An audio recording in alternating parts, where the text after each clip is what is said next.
Assembly ఎన్నికలకు మహారాష్ట్ర సిద్ధమవుతుంది. కానీ అక్కడ పోటీపై గులాబీ అధిష్టానం మాత్రం క్లారిటీ ఇవ్వలేదు. దీంతో పార్టీ క్యాడర్ డైలమాలో పడింది. దీనికి తోడు పార్టీ అధినేత కేసీఆర్ సైతం మహారాష్ట్ర నేతలతో భేటీకి దూరంగా ఉన్నారు. ఈ తరుణంలో నేతలంతా ప్రత్యామ్నాయ మార్గాలు అన్వేషించడంతో పాటు ప్రత్యేక ఫ్రంట్ ఏర్పాటుకు కసరత్తు చేస్తున్నట్లు సమాచారం. దీనిపై త్వరలోనే కూటమి కార్యాచరణ ప్రకటించబోతున్నట్లు పార్టీ నేతలు తెలిపారు. తెలంగాణ అసెంబ్లీ ఎన్నికల్లో ఓటమితో మహారాష్ట్రలో పార్టీ కార్యక్రమాలు స్తంభించాయి. దీంతో మహారాష్ట్ర వైపు చూడటమే కేసీఆర్ బంద్ చేశారు.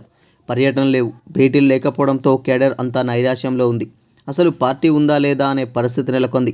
పార్లమెంట్ ఎన్నికల్లో మహారాష్ట్రలోని 48 స్థానాల్లో పోటీ చేస్తామని గతంలో కేసీఆర్ ప్రకటించినా దూరంగా ఉన్నారు. దీంతో మహారాష్ట్ర కిసాన్ సెల్ రాష్ట్ర అధ్యక్షుడు మన్కీరావు కదం బీఆర్ఎస్కు రాజీనామా చేసి ఎన్సీపీలో చేరారు.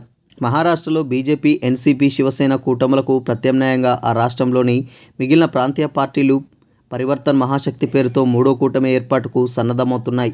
పోటీపై, పొత్తులపై కేసీఆర్ ఎలాంటి నిర్ణయం తీసుకోలేదని, రాష్ట్రంలోని పార్టీ నేతల ఏకాభిప్రాయంతోనే ఫ్రంట్ ప్రయత్నాలు చేస్తున్నామని బీఆర్ఎస్ నేత శంకరన్న దొన్గే తెలిపారు. సోలాపూర్, ఔరంగాబాద్, లాథూర్, హుమ్నాబాద్, భీవండి, నాందేడ్, గాడ్చిరోలి, నాగ్పూర్, థానే, నాసిక్, కళ్యాణ్, బీడ్, సాంగ్లీ, నాసిక్ ఇలా 15కు పైగా నియోజకవర్గాల్లో తెలుగువారు ఎక్కువగా ఉండడంతో కలిసి వచ్చే అంశం. కూటమి నేతలు ఈ నెల 7న మరోసారి భేటీ అవుతున్నట్లు సమాచారం. అందులో విధి విధానాలు వెల్లడిస్తారని విశ్వసనీయంగా తెలిసింది. తెలంగాణలో ఓటమితో మహారాష్ట్రలో పార్టీ విస్తరణపై కేసీఆర్ దృష్టి సారించకపోవడంతో నేషనలిస్ట్ కాంగ్రెస్ పార్టీలో బీఆర్ఎస్ మహారాష్ట్ర యూనిట్ విలీనమవుతుందనే ప్రచారం ఊపందుకుంది.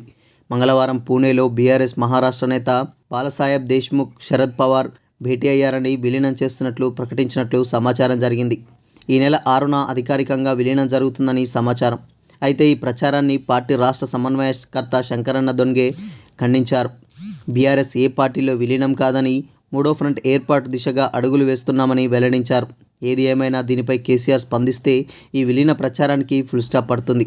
అయితే అధినేత ఎలాంటి నిర్ణయం తీసుకుంటారనేది మాత్రం రాజకీయ వర్గాల్లో హాట్ టాపిక్గా మారింది.